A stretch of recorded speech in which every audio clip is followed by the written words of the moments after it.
how's it going? This is Russ, and this is video number 4, ER Sound Full, in a series of videos I'm putting together that show how I build Cigarbox ukuleles. So this will be a short video, basically looking at how we're going to scale the instrument and match the neck to the box. As you can see, it's a little breezy out here and a little bit rainy too here in North Carolina. I'm not complaining. It's in the mid to upper 60s right now, which is awesome for January. So most of this video will be done in voiceover over some recordings I'm going to make in my man cave / garage. So here we go, video number 4.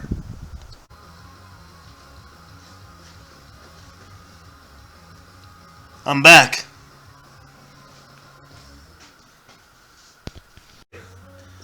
So right before I started filming this, we just got hammered with a big ass storm, but it's blowing by. Maybe I'll show a picture.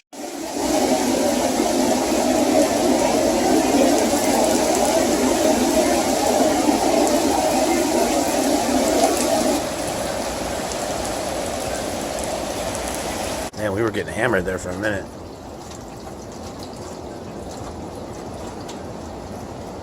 Fortunately, I'm in a hollow. We're getting hammered. It's almost past. Alright. I'm filming this. I'm just wondering if we're in trouble. I think we would have been in trouble about 10 minutes ago, but it seems to be going by. It's a real thin stream. We're good. Anyway, now it's time to prep the boxes and decide what kind of a scale we're going to use on them. So what I like to do is measure the box. Make sure I can see this, okay? And we want to go 2/3 soundboard and maybe 1/3 behind the bridge. So what I'll do is I'll measure these. This is a great tape measure. It's English and metric. So I'll measure this guy out, and I kind of like did the math earlier, but anyways, this is about 235 millimeters. So if I go divide it by 3, you're looking at 78 millimeters, and times 2, that's 156 millimeters. So what I'll do is place a piece of painter's tape in an approximate area where I want the bridge to be. So 156, pretty close to 160, somewhere around there. So yeah, that's about 156 for the lead edge. And then do the same thing with a padron. Find the 2/3 mark. The padron's at about 175-ish. I'm sorry, 271 or 272. So let's just say 270. Divide that by 3. That's 90. So 180 would be the 2/3 mark on this one. So go 180 would be right around there. So 180 on this box is really pushing it into the artwork on the box, which I don't want to compromise. So I'm just going to back that up just a little bit to right around there.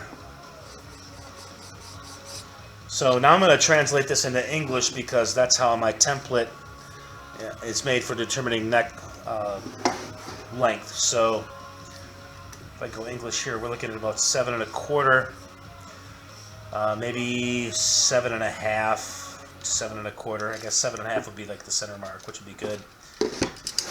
And then on the Windsor, looking at about 6 3/8 to 6 1/4. So using the template, just mark these down: 6 1/4, 7.5. So on using this, hopefully you can see that.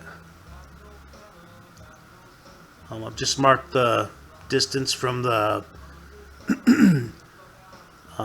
bridge to the edge of the box, 7.5, and about 6 1/4. So what that means is the minimum length I can have from nut to the edge of the box in this case would be about 12 1/2 inches, which puts it just under a soprano scale of 13 inches, and then the minimum here of 7.5, if I had the 12th fret right at the edge of the box, would be 15 inches. So that's just between a concert and a tenor. But what I like to do is not have the 12th fret right at the edge of the box. I want to go 12 to 14 frets. So I really want the 14th or 15th fret on the edge of the box. So this is just an example of some of the templates that I built. I actually use these to mark fret location on the wood, but for the neck. But what I like to do is just in this setup phase, use them as kind of like just give me a visual perspective of where I want to be with the neck sizes. So this is a 16.5, just a little bit less than a tenor, and this is a 15.0, which is a little bit greater than a concert. So if I go 6 1/4, and I want to do like a 14 or a 13 fret. Let's just go to 14. Gives me about an 8.5 inch, 8 3/4 inch neck length, which should work pretty good for this box. So that's kind of how I calculate that. So 15 will work for this box, and then on the Padron, I'm going to go 16. So if I go 14 frets, little thunder there. We're looking at about a 9.5 inch neck length there. So, and I think that'll work out pretty good. Again, these are used primarily to mark the fret spacing on the neck, but they also use they're also good to use for just kind of getting a general perspective on. I mean, you don't want like a little short stubby neck, and you don't want like something that's way too long. So it just kind of gives you an idea of where you want to be. One thing when you look at like where you want to put this, as I did with this one, push it back a little bit because I don't want to compromise the artwork, is to also think about your sound holes. So on the Padron, I'm probably going to do something like up in here for the sound holes. You don't have to have like a round hole in the middle, obviously. If you've ever seen an Ovation guitar or ukulele or mandolin, you know how that works. So probably something in here will work for the sound holes on this one. And then on the Windsor, of course, it's an open slate. But what I think I'm going to do with these is like do an F hole. So when we get into internal bracing, I'll kind of explain that a little bit more. But this will give me plenty of space for some small F holes here. And again, some kind of artistic design right in here.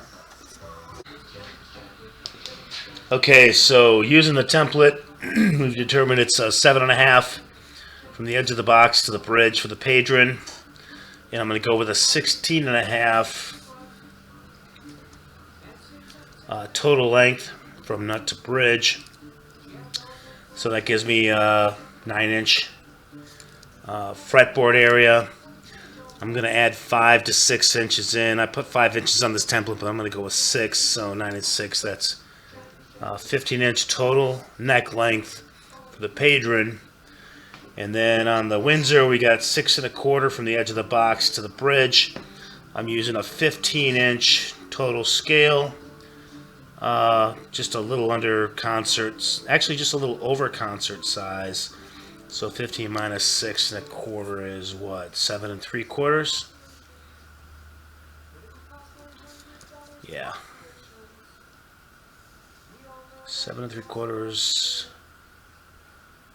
8 and 6 is 14. So I guess that's 8 3/4. So that's why I like to use millimeters. 8 3/4 length for the fretboard, plus another, I'm going to say 6 inches for the headstock would give me a 14 3/4 total neck length. So that's how I calculate the length of the neck, and then just basically using the box, the artwork, the nut placement, the bridge placement, to determine what scale the instrument's going to be. So we'll get more into this once I start building the neck.